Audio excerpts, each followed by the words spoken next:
ہونا یہ ہے عثمان صاحب کہ یہ جو سچویشن ہے، اب یہ جو بیروت کا دھماکہ ہے، اگر میں بتا دوں، راز کھولنے شروع کر دوں یا تو اس ملک میں مزید لڑائی شروع ہو جائے گی. میں نہیں چاہنا چاہتا. وہ اس کا ایک بہت بڑا ایک ایفیکٹ پڑا ہے کچھ لوگوں کے اوپر، جس کی ریٹیلیشن کبھی نہ کبھی آنی ہے. اور وہ ریٹیلیشن مجھے لگتا ہے اسرائیل کی طرف نہیں آئے گی، ریٹیلیشن اپنے کہیں اور جائے گی.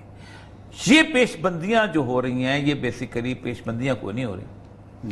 ہر کوئی اپنی اپنی سلطنت کو، اپنے اپنی مقام کو، اپنے اپنے محل کو بچانا چاہتا ہے. سعودی عرب بھی اپنی سلطنت بچانا چاہتا ہے. یو اے ای کہتا ہے میں تو بہت کمزور ہوں، 3-4 لاکھ کی آپ کی پاپولیشن، 97% لوگ وہ ہیں جو باہر سے آئے ہوئے ہیں. جس دن پہلا میزائل گرا خدا نہ خواستہ یو اے ای پہ، سب سے پہلے پاکستانی فلائٹ لیں گے، یہاں پہنچ جائیں گے، انڈین فلائٹ لیں گے، جا کے بامبے میں، دلی میں جا کے بیٹھ جائیں. وہ کیوں وار کے اندر وہاں بیٹھیں گے؟ پہلی بات ہے کہ وار کے اندر ان کو تنخواہ کون دے گا، کھانا کون دے گا، روٹی کون دے گا، شیلٹر کون دے گا ان کے لیے؟ وہ نہیں کہتے. تو 3 لاکھ کے ساتھ آپ ملک کا دفاع تو نہیں آگے لے کے چل سکتے. پھر ساری سچویشن کے اندر where is O I C, Arab league, یہ تو بے معنی ہو گئی نا عثمان صاحب. او آئی سی جو ہے، دیکھیں میری بات سر، میں کئی دفعہ کہا ہے، آج مجھے بتائیں، دنیا میں کم از کم 8 آرگنائزیشنز ہیں ایسی لوکل بنی ہوئی. ایک ہے آرگنائزیشن افریقن یونٹی. ان کا صدر انہوں نے سڑک پہ کتے کی طرح دہرایا تھا معمر قذافی کو. کیا کیا انہوں نے؟ گالی مسلمان کو دینی ہے ضرور، او آئی سی کے اندر چلے گی. ایزیان ہے جس میں سارے کے سارے فارس کے ملک ہیں، جس میں فلپین ہے، جس میں انڈیا ہے، جس میں برما ہے، جس میں روہنگیا کے مسلمان نکلتے. کیا کر لیا انہوں نے اس کا؟ اچھا، اس کے بعد آپ آ جائیں خود عرب لیگ کو لے لیں، چھوڑ دیں اس کو.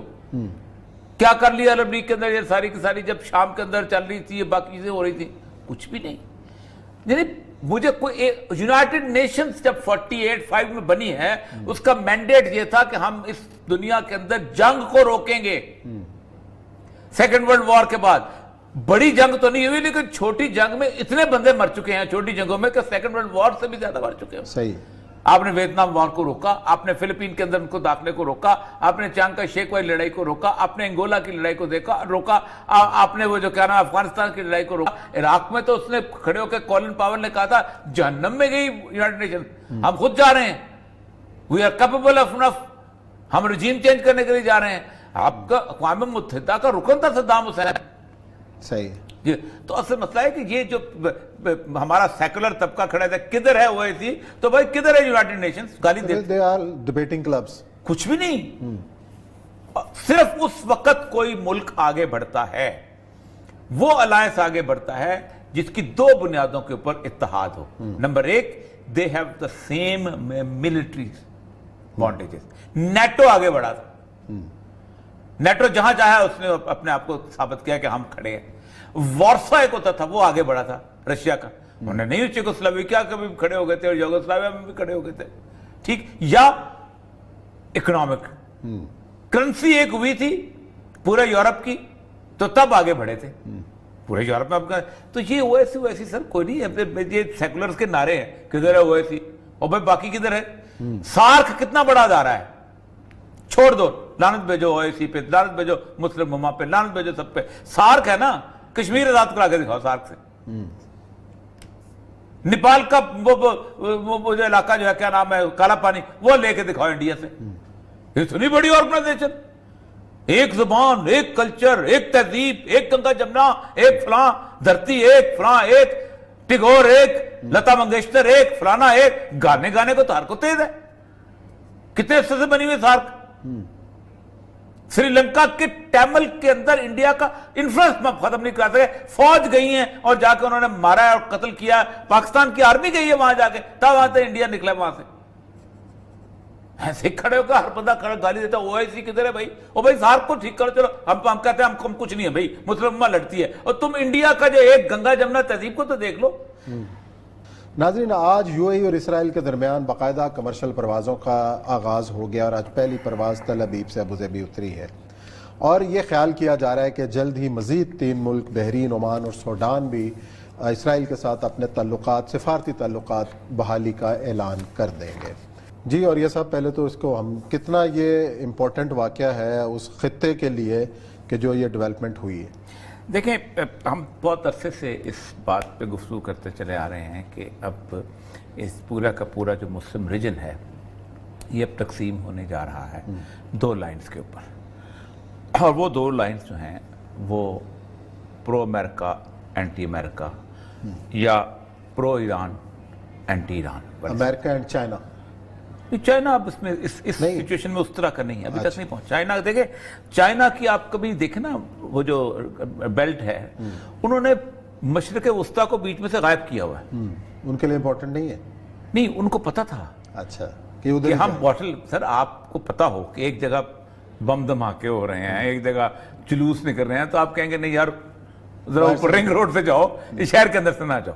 تو چائنا کی جو ساری کی ساری موومنٹ ہے وہ آپ حیران ہوں گے کہ وہ اوپر سے ہے، سویز سے نکل کے وہ نیچے سے آ کے اور وہ آگے ان کو نائجیریا کی پورٹ سے ہوتے ہوئے صومالیہ اور سیدھا پھر اس میں وہ چلے جاتے ہیں، اور نکلتے کہاں سے؟ کرغزستان قزاقستان سے ہوتے ہوئے تہران کو ٹچ کرتے ہوئے باہر نکل جاتے ہیں۔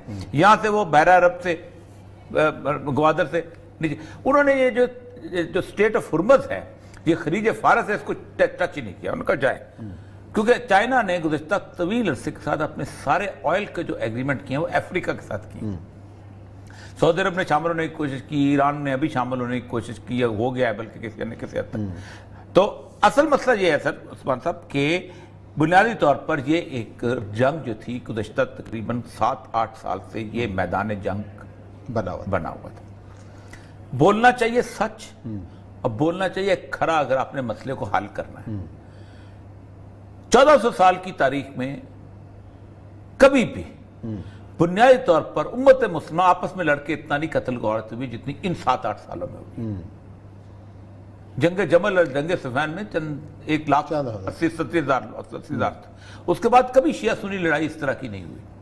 یہ بہت بڑی لڑائی تھی جس لڑائی نے دونوں طرف کے صورتحالوں کو بلڈ اپ کر دیا۔ اس خطے میں قتل و غارت ہوئی ہے، لیکن اپڈیٹ لے لیتے ہیں۔ ہماری دبئی سے نمائندہ خصوصی سعدیہ عباسی، ہمارا ان سے رابطہ بحال ہوا ہے۔ السلام علیکم سعدیہ۔ وعلیکم السلام عثمان صاحب۔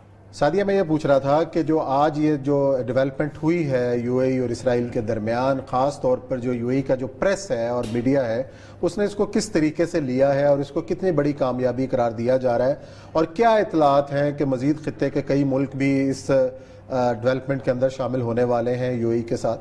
پھر آڈیو ڈراپ ہو گئی ہے، ذرا چیک کیجئے گا کیا ہے بار بار۔ اچھا، آپ کو یاد ہوگا کہ آج سے تقریباً 2 سال پہلے اسرائیل کا وزیر اعظم تھا، یہ گیا تھا مسقط عمان۔ مسقط عمان میں اباضیوں کی حکومت ہے۔ ٹھیک ہے۔ اباضی جو ہیں یہ خارجیوں کی ایک قسم ہے۔ اچھا، ہاں، واحد حکومت ہے وہ جو خارجی، اور وہ انہوں نے ان کے ساتھ تعلقات بنائے۔ سعودی عرب جو ہے اور ایران، ایک زمانے میں یہ دونوں ایک ہی اس پہ ہوتے تھے، یعنی شاہ ایران جب تک تھا 1979 سے پہلے تو 19 فلائٹیں ڈیلی اسرائیل کی اور ویکلی اسرائیل کی تہران سے، اور تہران سے اسرائیل جایا کرتی تھی۔ آج بھی ٹرکی کی استنبول ایئرپورٹ سے تل ابیب فلائٹ آتی ہے، جاتی ہے، سب کچھ ہوتا ہے، کیونکہ یہ سارے امریکہ نے اکٹھے کیے ہوئے تھے سارے ملک۔ 1979 کے ریولوشن کے بعد ہوا یہ کہ وہاں ایک مکمل طور پہ اینٹی جوئش پالیسی آئی۔ صحیح ہے۔ میں پچھلے دنوں آج سے 2-3 دن پہلے ایک بہت بڑی ایک بندے نے اسٹڈی کیا، بیسیکلی وہ یہودی ہے اور بروکلن کا نام ہے، نیو یارک کی کولمبیا یونیورسٹی میں اس نے اسٹڈی کی ہے، اور اس نے وہ جوش پاپولیشن جب وہ رہتی تھی اس کے بارے میں اس کا 3 لاکھ بندے جو تھے، بہت انہوں نے فیس کیا کہ ایران کے اندر ہم تو انسیف ہو گئے۔ پھر اس نے کہا کہ انہوں نے ان میں سے 70% جو ہیں وہ کرسچن ہو چکے ہوئے، اور وہ جس طرح کرسچن آپ کو پتا ہے کہ مسلمان ہوئے تھے جب وہ وہاں سے نکلے تھے اسپین سے، اور کچھ کرسچنز ہو گئے تھے تو وہ لیکن رہتے وہی ہیں، اور انہوں نے کہا کہ انہوں نے اس ریولوشن کا سپورٹ بھی کیا، یہ وہ بڑا نہیں ہو ایک ٹینس صورتحال بلٹ ہو گئی تھی۔ لیکن گزشتہ جو 7-8 سال ہیں، اس 7-8 سال میں یہ ہونا تھا ایک نہ ایک دن، کیونکہ ظاہر بات ہے کہ آپ کی پراکسیز جو ہیں وہ وارز چل رہے ہیں دونوں ملکوں کی۔ صحیح ہے۔